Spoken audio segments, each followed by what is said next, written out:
New commitment for Notre Dame in the 2026 class. The Fighting Irish are up to 27 commitments in this cycle. And this is a big one, folks. The Fighting Irish getting their fourth defensive lineman in the class. We're going to talk about this news with Tim Hyde from Blue and Gold. Folks, please hit the thumbs up on this video. Subscribe to the channel for more content. And Tim, it is Elijah Golden, listed at 6'3.5", 250 pounds, the nation's number 192 overall player, number 19 defensive lineman in the country, according to the Rivals industry ranking. Notre Dame beating out Alabama, Oklahoma, and Virginia Tech for him. He is a King George, Virginia native who played there his freshman year at a school in Virginia, then played at IMG Academy in Bradenton, Florida as a sophomore, and then stayed in the Sunshine State and played for Cardinal Mooney as a junior. Jared Clark, a former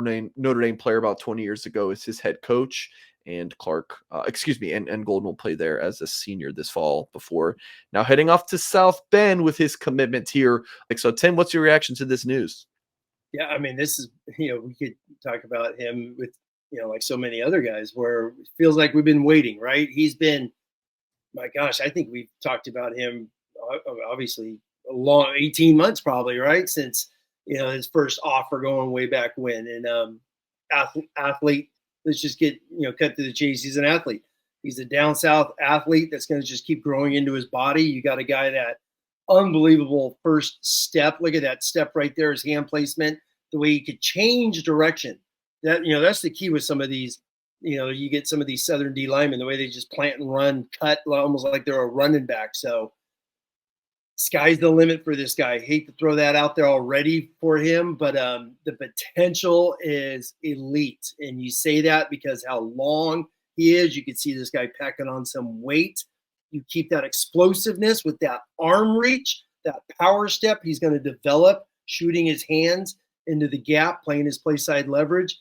Mike, this guy could be as good as he wants to be, as the old saying goes. And sky's the limit. I mean, seriously, sky's the limit. This is a hell of a get.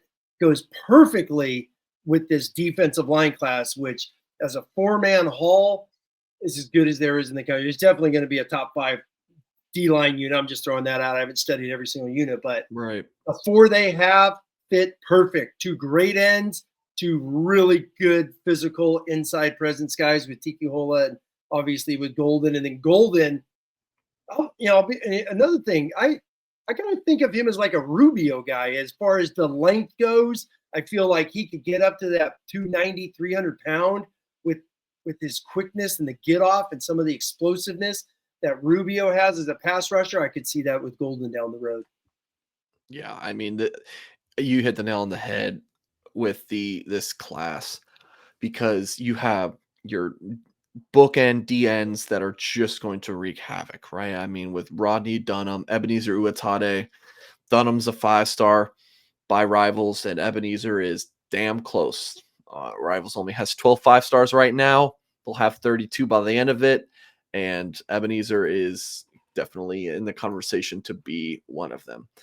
And then you got Tiki Hola, who is just he's the nose guard. Like, he's the 300-pounder right now, he's not maybe he'll play DN. No, Tiki Hola's playing the side. Then you got Golden, who's the flex guy. Notre Dame really wanted Elijah Golden because he's the perfect, like, the flex and the versatility. You talked about how he could be a force on the inside, but to at least just start out, like, he's going to play 3 technique, 5 technique, kind of see where he develops. But yeah, Notre Dame landed 3 of the 4 guys were Pot of Gold Day offers on the defensive line. So these are longtime targets. And then Ebenezer was a little bit more of a late bloomer after just a tremendous junior season that he had, and pretty raw, player, but super high upside. So I mean, you couldn't have really drawn up a better D-line class if you're out of Washington. Like, if you would have told him that a year ago that, hey, would you be happy with this 4-man haul? He would say yes 100 times. So, yeah, Notre Dame fans should be very excited right now about this D-line class. Oh, no. I mean, that's a great class. I mean, you got true edge rushers, true pass rushers on that outside to develop, grow, coached up, fundamentals, all that. Tiki, you just watch him. He's a fundamental tape. The way he plays his hands, play side leverage, his position, his stance is outstanding. Really low point of attack. And then, like we said, with Golden, you were talking about, it's almost like during the Kelly years when you had the big ends with the Yeah, Riley Mills. Khalid Kareem was one of those 100%. guys who played the big end, could move inside on pass rushing downs, play that three tech. MTA Myron, who's obviously one of the main recruiters now. MTA was that guy, a three tech big end. So Elijah Golden's definitely in that category. I could just see him just growing, just that body he has, because he's so long. You can just see him just keep packing on some muscles and pounds to being a hell of an interior pass rusher. That's what I'm looking at. As you know me, I love to look at 3 years down the road. And 3 years down the road, I just see him he's just a pass rushing freak inside in those B and C gaps, the way he could twist and move, because his movement skills is up there with a Yeah, lot of great elite 5 stars. The way he could turn his hip turn is outstanding in a tight space in there. So yeah. that's why I just see him growing, and he already has some of those natural instincts that are only going to get coached up once he gets to South Bend. Yeah, really nice recruiting win here for the Irish. Came down to the 4 schools he took official visits to: Notre Dame, Bama, Oklahoma, and Virginia Tech. Notre Dame getting the last official visit. I think helped the Irish. I mean, the kid's name is Elijah Golden. I feel like you're meant to play for the blue and gold when your last name's Gold. But visited Notre Dame 5 times, at least according to the visits that have been recorded on his Rivals profile. That is the most. Notre Dame got the best of the Crimson Tide here. Like, Alabama did not, like, man, we cooled months ago. No, they were working into days before his announcement here to the Fighting Irish. So I mean, you look at the offer list, Tim, it is as elite as it gets. So, heck of a recruiting win. Hats off to, look, Al Washington's going to get a ton of credit, as he should. Nick Sebastian, the Notre Dame defensive line analyst, should get a ton of love. Those two guys, I think, have just done so well with this class, as I talked about. But the relationship building aspects, yeah, I mean, both were tremendous. Like, the analysts are very empowered now at Notre Dame. They do more than ever before. And Sebastian has taken that and run with it. Man, just look at this offer list: Notre Awesome. Dame, Bama, Oklahoma, Ohio State, Clemson, Georgia, A&M, Texas, Oregon, Michigan, FSU, Penn State. You go to a second page, you got the Stanford offer. Tim, this is a long and elite offer list. Yeah, two things pop out: Michigan, Penn State, another L. You could chalk up next to them, which is awesome. So that's always a positive for everyone in Notre Dame land.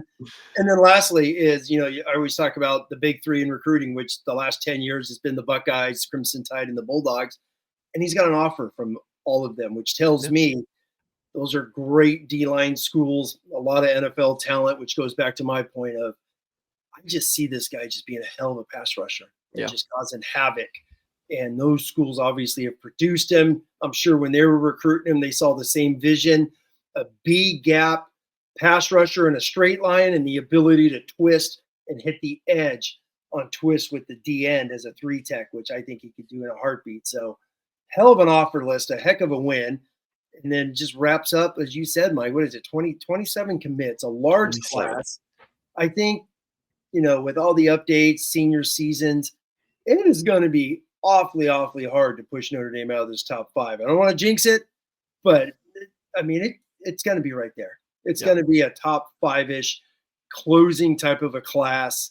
And it might even just be a top 3 if some of these 5 stars stick and hit after their senior Yeah. year. So Yeah. it's going to be a fun ride as we get to the end of the rankings with a lot of these really, really elite football players. Yeah, whether Notre Dame ends up number 3 or number 7 or whatever, like, man, this is we can all say this is Notre Dame's best class in a Yes. long time, and I think it personally. I think it's going to end up number 5. That would be my guess right now. So, Notre Dame at 27 commitments. I know you guys are thinking, what's next? We'll write about that at blueandgold.com. What's next for the 2026 class? Because, I mean, they could be done right now. I don't think they're going to be, but we'll write about that at blueandgold.com. Hit the thumbs up on this video. Subscribe to the channel if you have not done so yet. Elijah Golden, 4-star defensive lineman committed to the Fighting Irish. Appreciate you all for watching, and as always, we'll catch you next time.